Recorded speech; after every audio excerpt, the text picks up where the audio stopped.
BRS నేతలు అధికారాన్ని అడ్డం పెట్టుకుని రాష్ట్రాన్ని నిట్టనిలువునా దోసేశారు. ప్రతి ప్రాజెక్టులో, ప్రతి వ్యాపారంలో తమ స్వార్థమే ప్రధానంగా, తమ బంధువుల శ్రేయస్సే పెట్టుబడిగా వ్యాపారాలు చేశారు. వ్యాపారం చేస్తూ ఉంటే ఇదే నిజమని అనిపిస్తుంది. 100 కోట్ల రూపాయలకు టానిక్ యాజమాన్యం పంగనామాలు పెట్టిందన్నది మెయిన్ టాక్గా వినిపిస్తుంది.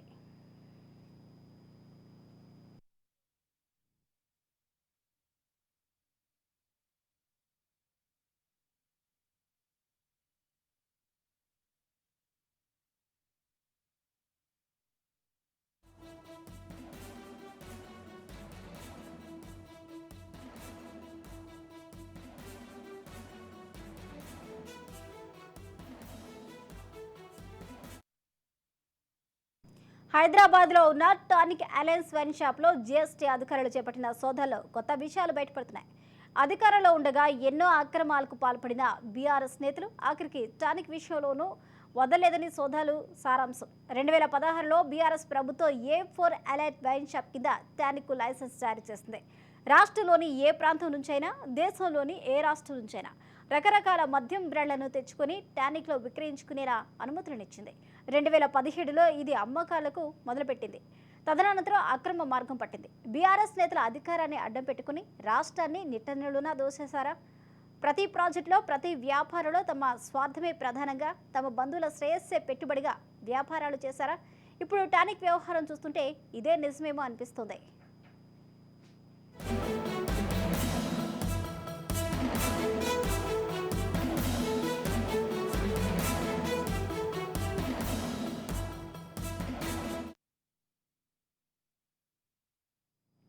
ఇక మొన్నటి వరకు బీఆర్ఎస్ ప్రభుత్వమే ఉండటంతో అక్రమాలు బయటపడలేదు. బీఆర్ఎస్కు చెందిన ఒక రాజ్యసభ సభ్యుడు, ఒక ఎమ్మెల్సీ దీని యజమానులు కావడంతో అటు రాష్ట్ర జీఎస్టీ అధికారులు కానీ, ఇటు ఎక్సైజ్ అధికారులు కానీ ఎలాంటి తనిఖీలు చేయలేదు.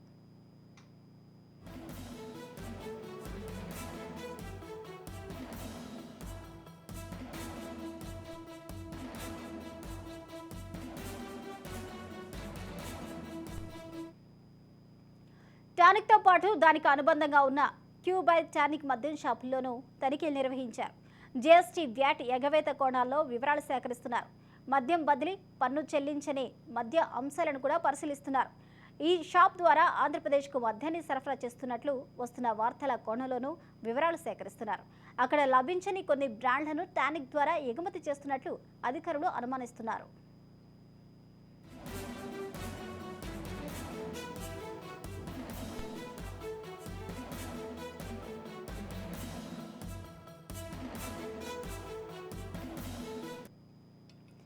మరోవైపు కర్ణాటక బ్రియరీ నుంచి తక్కువ ధరకు కొనుగోలు చేసి హైదరాబాద్లో ఎక్కువ ధరకు అదే మద్యాన్ని అమ్ముతున్నారన్న టాక్ వినపడుతుంది. ఇక ముఖ్యంగా చూసుకుంటే ఈ టానిక్ వ్యవహారం మొత్తంలో బీఆర్ఎస్ నేతలు, బీఆర్ఎస్ మాజీ రాజ్యసభ సభ్యుడు సంతోష్ రావు, కవిత, శ్రీనివాస్ గౌడ్ హస్తం ఉన్నట్లు అనుమానాలు వ్యక్తమవుతున్నాయి.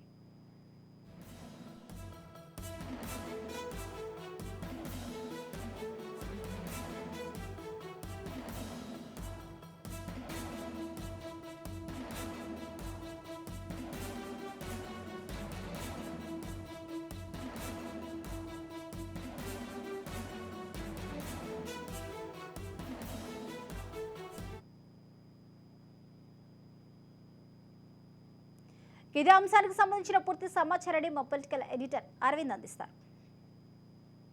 తెలంగాణలో గత 2 రోజులుగా చర్చలో ఉన్న ప్రధానమైనటువంటి అంశం టానిక్ లిక్కర్ షాపులు.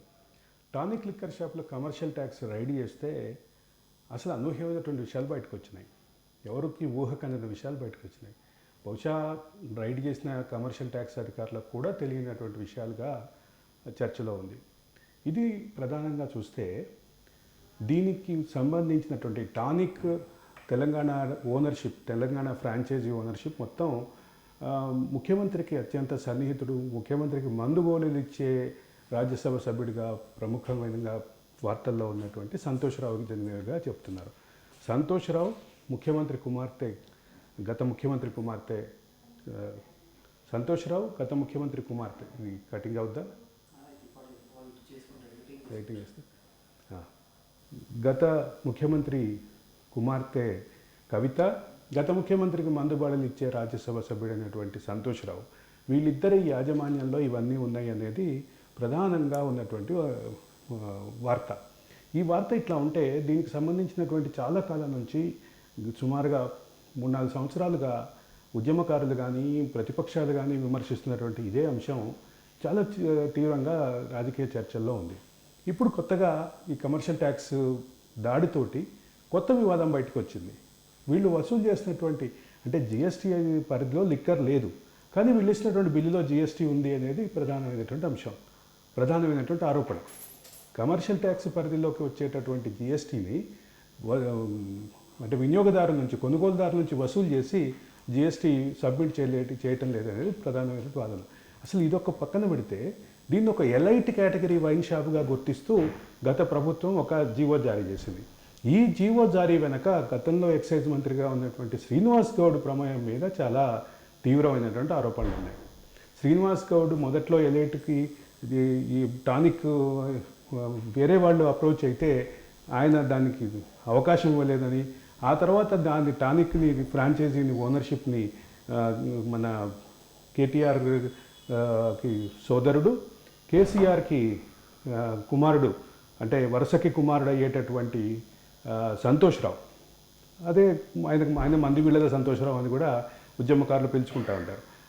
సంతోష్రావు కవిత పార్ట్నర్షిప్ తోటి అది దాని ఫ్రాంచైజీని ఓన్ చేసుకోగానే దానికి సంబంధించిన ఓనర్షిప్ వచ్చింది. ఇవన్నీ తెలంగాణ ఉద్యమంలో ఉన్నటువంటి ప్రధానమైనటువంటి చర్చలు. వీటన్నిటినీ కూలంకషంగా ఆలోచిస్తే అసలు టానిక్ వెనక్కు ఉన్నటువంటి శక్తులు ఎవరు అని చూస్తే ఖచ్చితంగా ప్రధానంగా కనిపిస్తున్న వ్యక్తులు ముగ్గురే. ఒకటి సంతోష్రావు, 2 కవిత, వీళ్ళందరికంటే ముఖ్యంగా అనుమతుల జారీ విషయంలో శ్రీనివాస్ గౌడ్. మిగతా వైన్ షాపులన్నీ 11 గంటలకి క్లోజ్ అవుతుంటే దీన్ని 12 గంటల వరకు, ఒక్కొక్క సందర్భంలో 2 గంటల వరకు కూడా పర్మిషన్ ఇచ్చినటువంటి పరిస్థితి ఖచ్చితంగా ప్రశ్నార్థకం. దీని వెనక ఉన్నటువంటి ఇంటెన్షన్లు ప్రశ్నార్థకం. దీని వెనక ఉన్నటువంటి ఉద్దేశాలు, దీని వెనక ఉన్నటువంటి వ్యాపార ఉద్దేశాలు వీటన్నిటి ప్రశ్నార్థకం.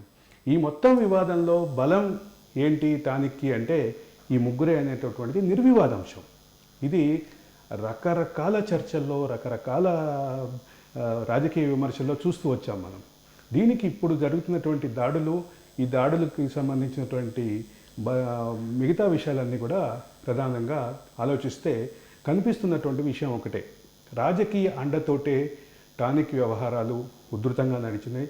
11 గంటలకి మిగతా షాపులన్నిటికీ పర్మిషన్ ఉంటే ఎలైట్ లిక్కర్ షాప్ పేరుతోటి 12 గంటల వరకు నడిపారు అనేటువంటిది ప్రధాన అంశం. అయితే 12 గంటల వరకు ఉన్నటువంటి అనుమతిని కొన్ని సందర్భాల్లో 2 గంటల వరకు ఎక్స్టెండ్ చేసుకున్నారనేది మరొక అంశం.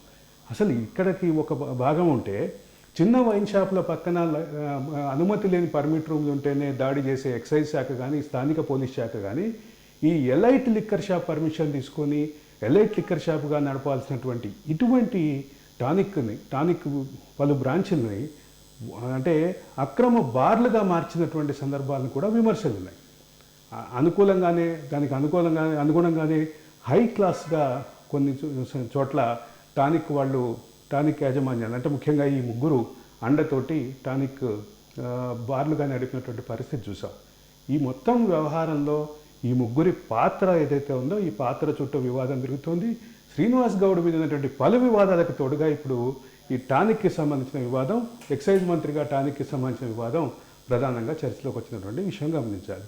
ఇక్కడ ప్రధానంగా కనిపిస్తున్న అంశాలు ఇవైతే మరొక కీలకమైనటువంటి అంశం ఏంటంటే ఈ టానిక్ యొక్క కమర్షియల్ ట్యాక్స్ వ్యవహారం. జిఎస్టీలో లేని లిక్కర్కి జిఎస్టీ వసూలు చేయటం అనే దాన్ని ఖచ్చితంగా అంటే పెట్రోలు, లిక్కరు జిఎస్టీలో లేని విషయం, పెట్రోలియం ప్రోడక్ట్స్, లిక్కరు జిఎస్టీలో లేని విషయం అందరికీ తెలిసిన విషయమే. కానీ జిఎస్టీ బిల్ ఇస్తున్నారు, జిఎస్టీలో లేని దానికి జిఎస్టీ బిల్ కలెక్ట్ చేస్తున్నారు అనేది కలెక్ట్ చేసిన జిఎస్టీని అంటే జిఎస్టీ డిపార్ట్మెంట్కి సబ్మిట్ చేయట్లేదు అనేటటువంటిది ప్రధానంగా కనిపిస్తోంది.